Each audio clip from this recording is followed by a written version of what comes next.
Amazon മഴക്കാട് എന്ന് കേട്ടിരിക്കുമല്ലോ. തെക്കേ American ഭൂഖണ്ഡത്തിലാണ് ലോകത്തിലെ ഏറ്റവും വലുപ്പമേറിയ ഈ മഴക്കാടുകൾ സ്ഥിതി ചെയ്യുന്നത്. 10,000 സ്പീഷീസോളം മൃഗങ്ങൾക്കും 14,000 മുതൽ 50,000 സ്പീഷീസോളം സസ്യങ്ങളും ഉൾക്കൊള്ളുന്ന ആമസോൺ ജൈവ വൈവിധ്യത്തിന്റെ ഒരു പറുദീസ തന്നെയാണ്. തെക്കേ അമേരിക്കൻ ഭൂഖണ്ഡത്തിന്റെ കാലാവസ്ഥ നിയന്ത്രിക്കുന്നതിലും പ്രത്യേക പങ്കാണ് ആമസോൺ വനങ്ങൾക്കുള്ളത്.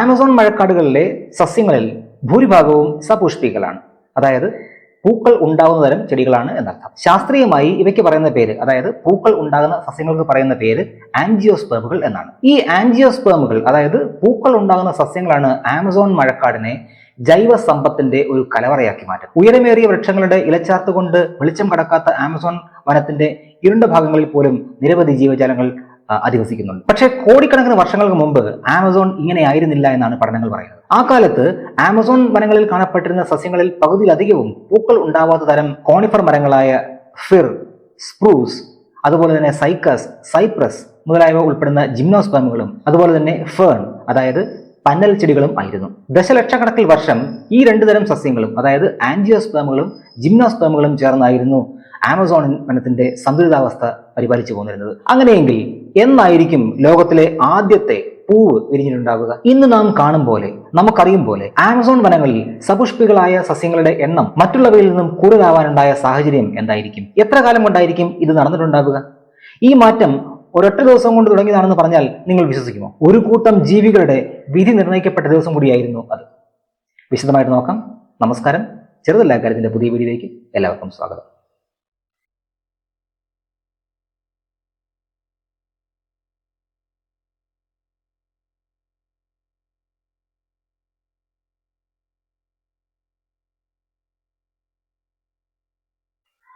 പരിണാമ പ്രക്രിയയിൽ, പരിണാമ വഴിയിൽ പുതുതായി വന്നുപെട്ട കൂട്ടരാണ് ആൻജിയോസ്പേമുകൾ. ഭൂമിയിൽ ജീവന്റെ സാന്നിധ്യം തിരിച്ചറിയപ്പെട്ടിട്ടുള്ള 470 ബില്യൺ വർഷം മുതൽ ഇങ്ങോട്ട് സസ്യങ്ങളിൽ അധികവും ഫേണുകൾ, ജിംനോസ്പേമുകൾ, അതിലും പുരാതനമായ ലൈക്കോഫൈറ്റുകൾ എന്നിവയായിരുന്നു. 135 മില്യൺ വർഷം പഴക്കമുള്ള ഫോസിലുകളിൽ പോലും ആൻജിയോസ്പേമുകൾ ഇല്ല. ക്രിട്ടേഷ്യസ് കാലഘട്ടത്തിൽ ഉള്ള വനങ്ങളിൽ അധികവും ആദ്യം പറഞ്ഞതുപോലെയുള്ള സസ്യങ്ങളായിരുന്നു. പന്നൽ ചെടികളും ജിംനോസ്പേമുകളും മാത്രം ഉൾപ്പെട്ട ഈ സ്ഥിതി വർഷങ്ങളോളം സ്തംഭനാവസ്ഥ പോലെ മാറ്റമില്ലാതെ കാണപ്പെട്ടു. ഈ സസ്യങ്ങൾ മിക്കവയും സ്പോറുകൾ ഉപയോഗിച്ചാണ് ഫെർട്ടിലൈസേഷൻ നടത്തിയിരുന്നത്. കാറ്റ് മൂലമാണ് ഇത്തരം സസ്യങ്ങളിൽ പരാഗണം നടന്നിരുന്നത്. പിന്നെയും ഏകദേശം 70 മില്യൺ വർഷങ്ങൾക്ക് ശേഷമാണ് ആൻജിയോസ്പേമുകൾ ഭൂമിയിൽ ഉടലെടുക്കുന്നതും വ്യാപിക്കുന്നതും വൈവിധ്യവൽക്കരിക്കപ്പെടുന്നത്. ഇവയാണ് പൂക്കൾ ഉണ്ടാകുന്ന തരം സസ്യങ്ങൾ, അതായത് ആൻജിയോസ്പേമുകൾ. 125 മില്യൺ വർഷം പഴക്കമുള്ളതാണ് സപുഷ്പികളുടെ, അതായത് ആൻജിയോസ്പേംസിന്റെ ഇതുവരെ കിട്ടിയിട്ടുള്ള ഫോസിലിൽ ഏറ്റവും പഴക്കമേറിയത്. ഇവയുടെ ആദ്യ രൂപമാവട്ടെ കുറ്റിച്ചെടികൾ പോലെ, മിക്കവയും ജലസസ്യങ്ങൾ പോലെയുള്ളവയാണ്. ചൈനയിലാണ്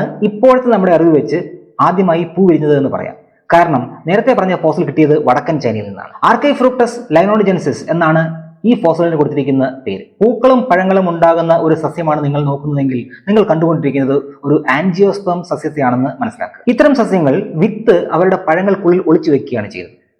പരിണാമ വഴിയിൽ ഇത് എടുത്തു പറയേണ്ട ഒരു പ്രത്യേകതയുമാണ്. കാരണം ഒളിച്ചു വെച്ചിരിക്കുന്ന ഇത്തരം വിത്തുകൾ പരാഗണം ചെയ്യാൻ കാറ്റുകൊണ്ടോ അല്ലെങ്കിൽ മഴയ്ക്കോ സാധ്യമാവുകയില്ല. പരിണാമ വഴിയിൽ പരാഗണത്തിന് ആദ്യമായി മറ്റ് ജീവികളെ ആശ്രയിക്കുന്നതിനുള്ള ശീലം ഇവിടെയാണ് തുടങ്ങുന്നത്. പൂക്കളുടെ ഏറ്റവും പരമമായ ലക്ഷ്യവും പരാഗണം നടത്താനുള്ള ജീവികളെ ആകർഷിക്കുക എന്നുള്ളതാണ്. ഫെർട്ടിലൈസേഷൻ നടന്ന വിത്തുകൾ ഉള്ളിൽ ഒളിപ്പിച്ച് വെച്ചുകൊണ്ട് പഴങ്ങൾ ചെയ്യുന്നതും ഇതേ രീതി തന്നെയാണ്. മധുരവും മണവുമുള്ള പഴങ്ങൾ മറ്റ് ജീവികളെ ആകർഷിക്കുകയും അത് തിന്നാൻ പ്രേരിപ്പിക്കുകയും ചെയ്യുക വഴി വിത്തിനെ മറ്റിടങ്ങളിൽ നിക്ഷേപിക്കുകയാണ് ചെയ്യുന്നത്. ആർക്കൈഫ്രൂക്ടസ് എന്ന സസ്യത്തിൽ ഇതിനൊരു തുടക്കം നമുക്ക് കാണാം. ഈ ചെടിയിൽ ഇലകൾക്ക് രൂപമാറ്റം സംഭവിച്ച് അണ്ടാശയത്തെ പൊതിയുന്ന കാർപ്പൽ ആയി മാറിയിരിക്കുന്നത് നമുക്ക് കാണാം. അതേപോലെ പരാഗങ്ങൾ രൂപമെടുക്കുന്ന സ്റ്റേമൻ, അതായത് കേസരം ഉള്ളതായിട്ടും കാണാം. ഇത് ഇന്നത്തെ ആധുനിക സസ്യങ്ങളിൽ അല്ലെങ്കിൽ പൂക്കളിൽ കാണുന്നതിന് സമാനമാണ്. എന്നാൽ പൂക്കൾ ഉണ്ടാകുന്ന ചെടികൾ ഇന്ന് കാണുന്ന വിധത്തിൽ എണ്ണത്തിൽ മറ്റുള്ളവയേക്കാൾ പെരുകാനുണ്ടായ സാഹചര്യം എന്താണെന്ന് നോക്കാം. ആൻജിയോസ്പേമുകളും ജിംനോസ്പേമുകളും ഏതാണ്ടൊരു ബാലൻസിൽ പോയിക്കൊണ്ടിരിക്കുകയായിരുന്നു എന്ന് മുമ്പേ സൂചിപ്പിച്ചല്ലോ. ഈ സ്തംഭനാവസ്ഥ, അതായത് ബാലൻസ്ഡ് അവസ്ഥ തകർത്തത് 66 മില്യൺ വർഷം മുമ്പുള്ള ഒരൊറ്റ ദിവസമാണ്. ആ ദിവസമാണ്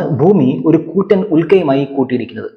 മെക്സിക്കോയുടെ തീരഭാഗത്തായിരുന്നു ഉൽക്കാപതനം സംഭവിച്ചത്. ക്രിട്ടേഷ്യസ് പാലിയോജീൻ മാസ് എക്സ്റ്റിങ്ഷൻ, അതായത് കൂട്ട വംശനാശം എന്ന സംഭവത്തിന്റെ തുടക്കമായിരുന്നു ആ ദിവസം. ഈ കൂട്ടിമുട്ടലിന്റെ ശക്തിയിൽ പാറകൾ ഉരുകി ബാഷ്പീകരിക്കപ്പെടുകയും 10,000 കഷ്ണങ്ങളായി ചിതറിത്തെറിക്കുകയും ചെയ്തു. അന്തരീക്ഷത്തിൽ എത്തിയ ഈ പാറക്കഷ്ണങ്ങൾ തിരികെ ഉൽക്കമഴ പോലെ ഭൂമിയിൽ അങ്ങോളം പതിച്ചു. ഉരുകിത്തെറിച്ച പാറക്കഷ്ണങ്ങൾ തിരികെ കത്തിയമർന്ന് ഭൂമിയിലേക്ക് തന്നെ പതിച്ചത് മണ്ണിന്റെ താപം കൂടാനിടയാക്കി. ഏതാനും മണിക്കൂർ കൊണ്ട് തന്നെ മണ്ണിന്റെ താപം 100 ഡിഗ്രി ഉയരുകയും അത് തീയായി പടരുകയും ചെയ്തു. വനങ്ങൾ കത്തിയെരിഞ്ഞു.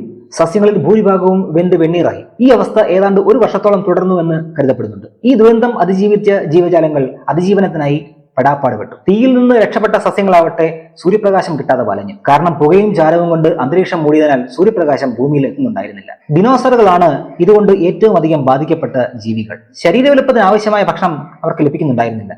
പലതും ചത്തൊടുങ്ങാൻ തുടങ്ങി. പക്ഷെ സസ്യങ്ങൾ കുറ്റിയേറ്റു പോയിരുന്നില്ല. തീയും പുകയും അതിജീവിച്ച് വിത്തുകളും സ്പോറുകളും അവശേഷിച്ചത് വനങ്ങൾ തിരിച്ചു വരാൻ ഇടയാക്കി. എന്നാൽ ഇത്തവണ അതുവരെ ഇല്ലാത്ത ഒരു പുതിയ ചുറ്റുപാടിനോട് സസ്യങ്ങൾക്ക് സമരസപ്പെടേണ്ടതായിട്ട് വന്നു. മറ്റൊരു അർത്ഥത്തിൽ നോക്കിയാൽ പുതിയ പരിസ്ഥിതിക്കനുസരിച്ച് സ്വയം ക്രമീകരിക്കേണ്ടതായി വന്നു. തെക്കേ അമേരിക്കയിലെ കൊളംബിയയിൽ നിന്നുള്ള 39 ഇടങ്ങളിൽ നിന്നായി 20 വർഷക്കാലം നീണ്ട ഫോസിൽ ശേഖരണത്തിന്റെയും പഠനത്തിന്റെയും ഒടുവിലാണ് ഈ മാറ്റത്തെക്കുറിച്ചുള്ള അറിവ് നമുക്ക് കിട്ടിയത്. ഇലകൾ, സ്പോറുകൾ, പോളൻ ഗ്രെയിൻസ് അതായത് പരാഗങ്ങൾ എന്നിവയെല്ലാം ഉൾപ്പെടുന്നതായിരുന്നു ഫോസിലുകൾ. ഉൽക്കാപതനത്തിന് മുമ്പും അതിനുശേഷവും എന്ന തരത്തിൽ ഈ ഫോസിലുകളെ തരംതിരിച്ചു. ഇതൊരു ഭഗീരഥ യജ്ഞമായിരുന്നുവെന്ന് ഇപ്പൊ തന്നെ ഊഹിക്കാമല്ലോ. ഉൽക്കാപതനത്തിന് മുമ്പ് മൊത്തം സസ്യങ്ങളുടെ 52% പൂക്കൾ ഉണ്ടാകാത്ത തരം ജിംനോസ്പേമുകളും പന്നൽ ചെടികളും അതുപോലെ 42% ആൻജിയോസ്പേമുകളും ആയിരുന്നു. ഏതാണ്ട് തുല്യമായ അളവിൽ. എന്നാൽ കൂട്ടിയിടിക്ക് ശേഷം പൂക്കൾ ഉണ്ടാകുന്ന സസ്യങ്ങളുടെ ശതമാനം 42-ൽ നിന്ന് 84-ആയി വർദ്ധിച്ചു. അതായത് ഉൽക്കയുമായി കൂട്ടിയിടി ഉണ്ടായതോടെ വനങ്ങളുടെയും സസ്യങ്ങളുടെയും ഘടന മാറി എന്ന് മനസ്സിലാക്കാം. പക്ഷെ എങ്ങനെ? എന്തുകൊണ്ട്?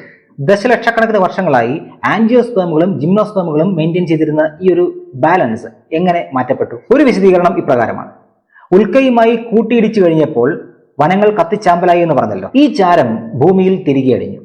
ചാരം ഫോസ്ഫറസിന്റെ കലവറയാണ്. എന്ന് വെച്ചാൽ കൂട്ടിയിടിക്ക് ശേഷം ഭൂമിയിൽ ഫോസ്ഫറസിന്റെ അളവിൽ ഒരു വർധന ഉണ്ടായി എന്നർത്ഥം. ഒരു ഫെർട്ടിലൈസർ ബോംബ് ഇട്ടതുപോലെ എന്നാണ് ശാസ്ത്രലോകം ഈ അവസ്ഥയെ വിശേഷിപ്പിക്കുന്നത്. അതിനിപ്പോ എന്താ? ഫെർട്ടിലൈസർ സസ്യങ്ങളുടെ വളർച്ചയ്ക്ക് നല്ലതല്ലേ എന്ന് നമുക്ക് തോന്നാമെങ്കിലും കാര്യങ്ങൾ ഇവിടെ മറിച്ചാണ് സംഭവിച്ചത്. ജിംനോസ്പേമുകളിൽ നല്ലൊരു ശതമാനത്തിന്റെയും നാശത്തിന് ഇത് കാരണമായി എന്നാണ് ശാസ്ത്രമതം. ജിംനോസ്പേമുകൾ വളരെ കുറഞ്ഞ അളവിൽ മൂലകങ്ങളുള്ള ചുറ്റുപാടിൽ വളരെ പതുക്കെ ജീവിക്കാൻ, വളരെ പതുക്കെ വളരാൻ ഇഷ്ടപ്പെടുന്ന കൂട്ടരാണ്. എന്നാൽ ഫോസ്ഫറസിന്റെ അളവിലെ വർധന ആൻജിയോസ്പേമുകളുടെ വളർച്ചയ്ക്കും വ്യാപനത്തിനും ഇടയാവുകയും ചെയ്തു. ഇതിനോടൊപ്പം തന്നെ ജിംനോസ്പേമുകൾ മറ്റൊരു വിപത്ത് കൂടി നേരിടാൻ തുടങ്ങി. പയറുവർഗ്ഗത്തിലുള്ള ചെടികളുടെ ആവിർഭാവം. ലെഗ്യൂമുകൾ എന്നാണ് ഇത്തരം സസ്യങ്ങളെ അറിയപ്പെടുക. ഇത്തരം ലെഗ്യൂമുകൾ അവരുടെ വേരുപടലത്തിൽ സിംബയോട്ടിക് ബാക്ടീരിയയെ വളരാൻ അനുവദിക്കുകയും ഇത്തരം ബാക്ടീരിയകൾ അന്തരീക്ഷത്തിൽ നിന്നും നൈട്രജനെ നൈട്രേറ്റ് ആക്കി മണ്ണിൽ ശേഖരിക്കുകയും ചെയ്യും. നൈട്രേറ്റ് ആകട്ടെ ഭൂമിയിൽ സുലഭമല്ലാത്ത എന്നാൽ ഏറ്റവും വളരെയധികം ആവശ്യമുള്ള ഒരു പോഷണമാണ്. സസ്യങ്ങളുടെ അതിജീവനത്തിനും വളർച്ചയ്ക്കും ഇത് വളരെ അത്യന്താപേക്ഷിതമാണ്. എന്നാൽ അവയ്ക്കിത് സ്വയമായി ഉൽപ്പാദിപ്പിക്കാൻ കഴിയുകയുമില്ല. അങ്ങനെ ലെഗ്യൂമുകളുടെ എണ്ണവും വൈവിധ്യവും കൂടാൻ തുടങ്ങിയതോടെ ജിംനോസ്പേമുകളുടെ അളവിലും എണ്ണത്തിലും കുറവും സംഭവിക്കാൻ തുടങ്ങി. പക്ഷേ ഇങ്ങനെ ഒരു ഫെർട്ടിലൈസർ ബോംബ് കൊണ്ട് മാത്രം ഇത്ര വലിയ അളവിൽ മാറ്റം സംഭവിക്കാൻ ഇടയില്ല. രണ്ടാമത്തെ വിശദീകരണം ദിനോസറുകളുടെ അഭാവമാണ്. വനങ്ങൾ വീണ്ടും വളരാൻ തുടങ്ങിയപ്പോൾ ദിനോസറുകൾ ഇല്ലാതിരുന്നത് പരിസ്ഥിതിയിലുണ്ടാക്കിയ മാറ്റം ചെറുതല്ല. പ്രത്യേകിച്ചും ആമസോൺ മേഖലയിൽ ഉൽക്കാപതനത്തിന് മുമ്പ് അടിക്കാട് ഉണ്ടായിരുന്നില്ല.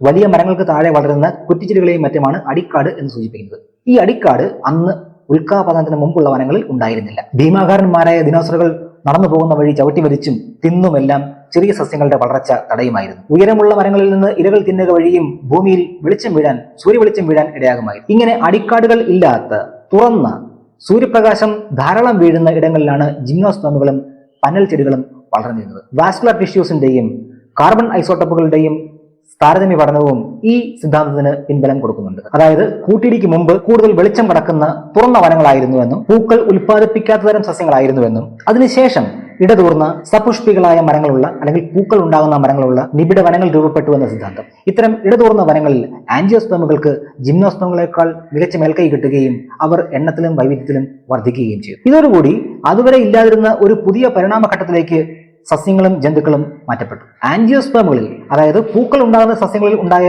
വൈവിധ്യം പൂക്കളിൽ പരാഗണം നടത്താൻ സഹായിക്കുന്ന പുതിയ തരം ജീവികളുടെ ആവിർഭാവത്തിനും കാരണമായി. അറിഞ്ഞോ അറിയാതെയോ ഇത്തരം ജീവികൾ ആൻജിയോസ്പേമുകളുടെ വംശവർദ്ധനയ്ക്ക് കാരണമാവുകയും ചെയ്തു. ഇതോടുകൂടി ഇത്തരം സസ്യങ്ങൾ ലോകം മുഴുവൻ വ്യാപിക്കാൻ തുടങ്ങി. ഇന്ന് കരയിൽ കാണുന്ന സസ്യങ്ങളിൽ 80% ആൻജിയോസ്പേമുകളാണ്. ചുരുക്കത്തിൽ ക്രിട്ടേഷ്യസ് പാലിയോജിൻ മാസ് എക്സ്റ്റിങ്ഷന് കാരണമായ ഉൽക്കാപതനം ഭൂമിയിൽ ധാതുക്കളുടെയും പോഷണത്തിന്റെയും അളവിലുണ്ടാക്കിയ വർധനയാണ് സപുഷ്പികളായ സസ്യങ്ങൾ ഭൂമിയിൽ എണ്ണത്തിൽ കൂടാൻ കാരണം. ഭൂമിയിലെ ഏറ്റവും ജൈവസമ്പന്നമായ ആമസോൺ വനങ്ങൾ ഉണ്ടാവാനുള്ള കാരണവും മറ്റൊന്നല്ല. ആലോചിക്കുമ്പോൾ വൈരുദ്ധ്യം തോന്നാം, അല്ലെങ്കിൽ കൈപ്പേറിയ മധുരം പോലെ തോന്നാം. നിലവിൽ ഉണ്ടായിരുന്ന ഒരു വംശത്തിന്റെ മുഴുവൻ സർവനാശത്തിലൂടെയാണ് ഒരു പുതിയ പരിസ്ഥിതി, ലോകത്തിലെ ഏറ്റവും ബയോഡൈവേഴ്സിറ്റി ഹോട്ട്സ്പോട്ടായ ഒരു വനഭാഗം ഉണ്ടാകുന്നത്. പല വർണ്ണത്തിൽ ഗന്ധത്തിൽ നാം ഇന്ന് കാണുന്ന പൂക്കൾ ഉണ്ടായത്. മറ്റൊരു വിഷയവുമായിട്ട് അടുത്ത വീഡിയോയിൽ നമുക്ക് വീണ്ടും കാണാം.